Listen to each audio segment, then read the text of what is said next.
مزيكا فام بودكاست.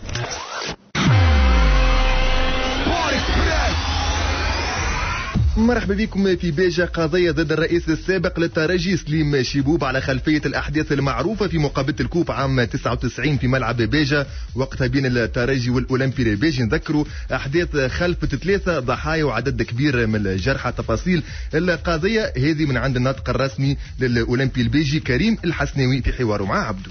قدمت بشكاية اليوم الصباح النيابة العمومية على أساس اللي قالوا سليم شيبوب الرئيس السابق للترجي الرياضي التونسي، واللي قالوا بدم معناتها شديد البرودة، وكان هذا معناتها استحضر ذكريات أليمة في وفاة أشخاص، في وفاة 3 من جماهير الأولمبي البيجي العزيزة. وأنا اعتبرته هو الفعل المعنوي، ولهنا رجال القانون يعرفوا شنو الفعل المعنوي الذي يعامل معاملة الفعل الأصلي. وأنا معناتها شكاية كانت مفتوحة ضد سليم شيبوب وكل من سيكشف عنه البحث. السؤال المطروح أستاذ، علاش اليوم فقط ذكرتوا الأحداث هذه؟ لما ذكرناش الذاكرة حاضرة، كانت قبل حل فيها بحث، ونظرا اللي كانت خصوصية النظام السابق تم حفظ القضايا الموجهة ضد أي شخص كان فاعل في المباراة هذه. اليوم بالأسلوب أنا اللي استحضر فيه معناتها الأسلوب البارح اللي كان يعتمده سليم شيبو في أنه معناتها دفع كل شبهة معناتها تحوم ضده. أنا اليوم نحب نحير القضية هذه ليش؟ ليصون دم الضحايا اللي كانوا موجودين، ولخاطر انا تعلمت اللي وقع حفظ جمله القضايا ضد الرئيس السابق للترجي الرياضي التونسي. ما هي المؤيدات اللي باش تدفع بها لدى النيابه العموميه في هذا الملف وفي هذه الشكوى؟ عندي شهود عيان معناتها، وعندي لاعبين كانوا في الفتره هذيك موجودين، لاعبين الاولمبي البيجي اللي وقع استدعائهم في ظرف 48 ساعه لخوض مباراه في ملعب بنزرت باش يدليوا بشهادتهم. وعندنا توا باش نعملوا اذن ان شاء الله اذن عريضه في الكشف عن الارشيف اللي موجود في وزاره الداخليه، ونحاولوا من خلاله نأيدوا معناتها الجرائم اللي قام بها الشخص هذا، مش بمفرده، بمعية أشخاص آخرين سوف يكشفوا عنهم البحث. بسام المهري هو رئيس فرع كرة القدم الجديد في النادي الافريقي. في الترجي المدرب نبيل معلول نفى اي اتصال من مسؤولي فريق الغرافة القطري، والا على وجود عرض من النادي هذا كتيم لاعبيه خالد الغرسلاوي المنتدب من القوافل باش يدخل يترينا مع الجروب بعد راحه ب6 شهور، والسبب كما نعرفوا الاصابه في الارض المتقاطعه. لسنا كامارا متوسط ميدان غيني عمره 20 عام امضى 5 مواسم مع الملعب التونسي. اتصالات بين المهاجم امين التيفي والنادي البنزرتي.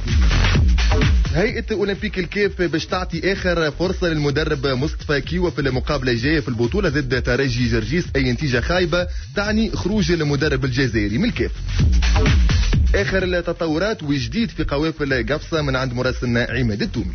سارعت الاحداث في قفصه، نعرفوا الخلاف عنده تقريبا اكثر من اسبوعين بين رئيس الجمعيه السيد نبيل البعير ونائبه خالد بن نور.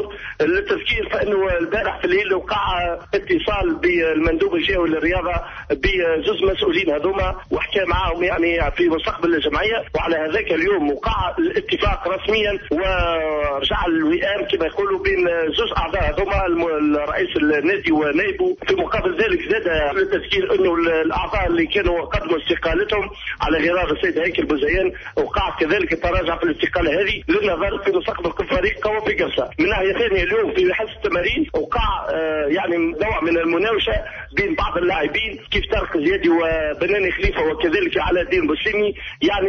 الجماهير كانت غاضبه ورات انه فما نوع من التسيب بالنسبه للاعبين هذوما. من ناحيه ثانيه وقع رفض وطرد المدرب مساعد فرحات زروق اللي حولوه العهد مسؤوليه تقاقر نتائج الجمعيه. وحتى بالنسبه للمدرب باتريك لوفيك من المرجح والمؤمل انه باش يغادر الفريق رسميا بعد انه الاصداء تقول انه من المفروض باش يغادر الفريق في القريب العاجل، باعتبار انه رئيس النادي السيد نبيل بعير تحول للعاصمه خصيصا من اجل البحث على مدرب، وممكن يكون الاتصال حسب الاصداء اللي عندي بالمدرب خالد بن يحيى من اجل الاشراف على الفريق مجددا.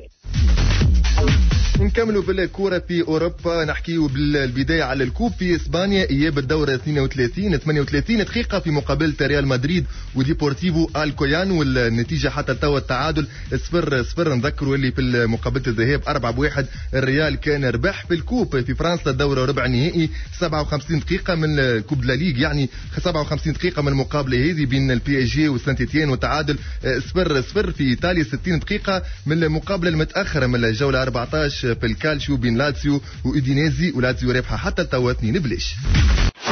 Mosaïque FM Podcast.